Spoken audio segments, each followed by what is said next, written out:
You're watching The World with me, Charles Aniagolu. So, as you might have heard, the American rapper Sean Diddy Combs will remain in custody after the court in New York denied him bail. As you know, he's been found guilty of prostitution offenses at a court in New York after a 7-week trial.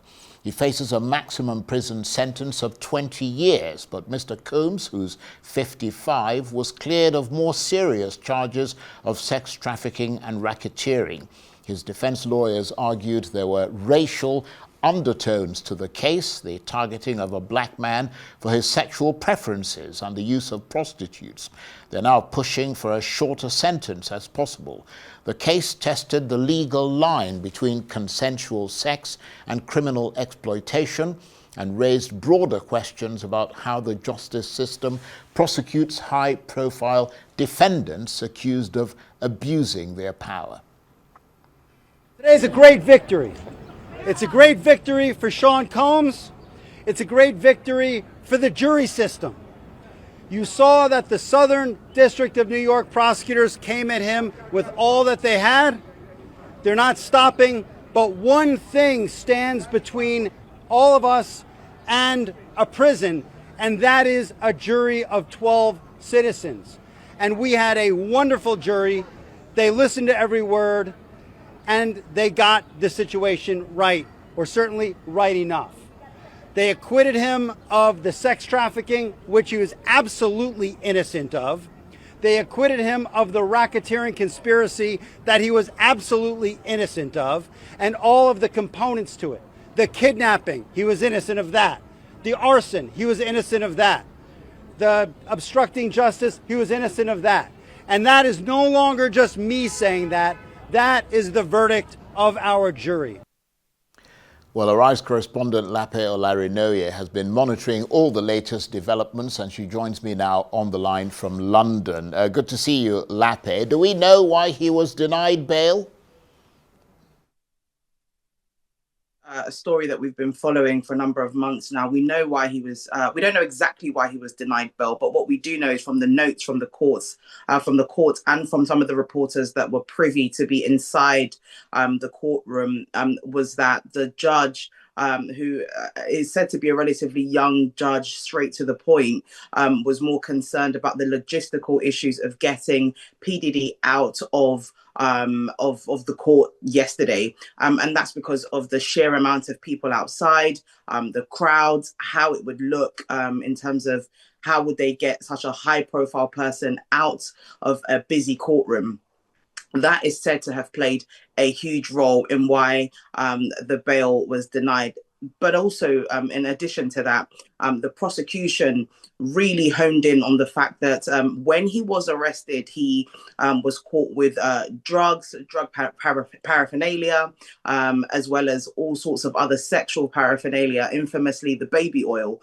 And so for that reason, they said that he's not only a danger to himself and was actually caught in the act of doing the same things that he was accused of, but also whilst he was in prison, he was said, when he was on remand, should I say, he was said to have been effectively influencing witnesses, intimidating witnesses from prison, and also whilst he was out before this trial started. And so for that reason, the prosecution really focused on the fact that he still remains a danger to those who were tied up in this case and to himself.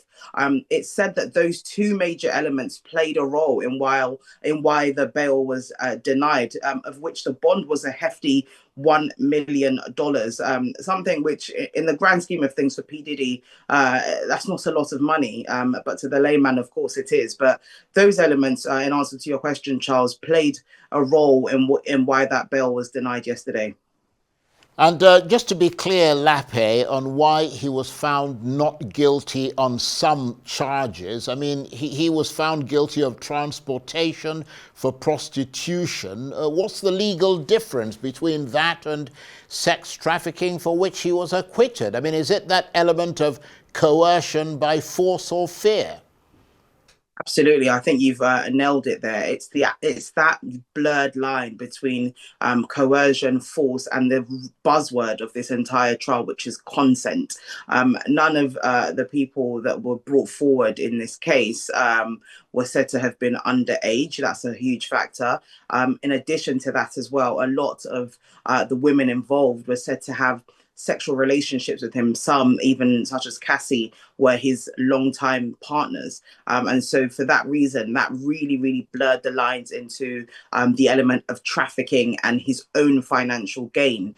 What was central to this case was the prostitution and the transportation of escorts. And that's predominantly because P. Diddy had parties, well, sexual parties known as freak offs, drug fueled parties, where he had the movement of people, particularly escorts, girlfriends, multiple sexual partners, all in one place and across different states, for his own pleasure, of course, and amongst others. And so, for that reason, that really separated the element of trafficking and the transportation of escorts and sexual partners into why he was eventually charged with the kind of prostitution and transportation element of things. But the trafficking element obviously didn't hold water in the courtroom because of how separate those two charges were when we looked closely at the case. And I mean, in terms of sentencing, Lape, what is likely to come out of that, you think, given that this is a first-time offence? I mean, I understand the government is looking at the sentencing guidelines and is coming up with something like 5 years, whereas his defence lawyers are talking about 21 months or just under 2 years of prison time. Certainly, Charles. That's again something that we cannot say for definite because of just how unpredictable the court system could be. Now, he is set to be sentenced in October. The prosecution is pushing for the maximum, which is 20 years, so 10 years for each of the charges that he was found guilty of. But like you said, some of those mitigating circumstances, like the fact that he's a first-time offender, the fact that he actually was found not guilty of the more serious charges, the evidence involved in this case, is causing the defense to push for a much lesser sentence. The number that's been thrown around, according to those guidelines, is 5 years. But seeing how unpredictable this entire trial has been, I won't hold my breath. There's a potential that the judge could take into consideration those circumstances, the mitigating circumstances that would contribute into giving him anything as low as 2 years or even a suspended sentence to obviously the 5 years that we're hearing more frequently. And there's no telling that he might not even get those full 20 years. That these numbers are all part and all valid numbers of years that he could spend in prison according to those sentencing guidelines.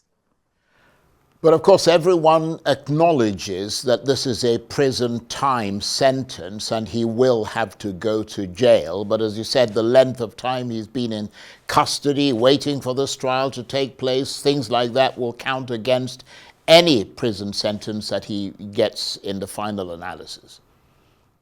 Absolutely. By the time he gets sentenced, he would have been in prison, waiting for about just over a year. It'll be a year and a month by the time he eventually gets sentenced. And of course, that will contribute to the amount of time that they add on because they will deduct that. He isn't as lucky as being in countries like the UK where they tend to half that time based on good behavior. So it is very, very likely that he will definitely do jail time. It's just how much he will do and when he will do it. It is quite up in the air at the moment. Lape, thanks very much indeed. Lape Olarinoye is a RISE correspondent. She was talking to me on the line there from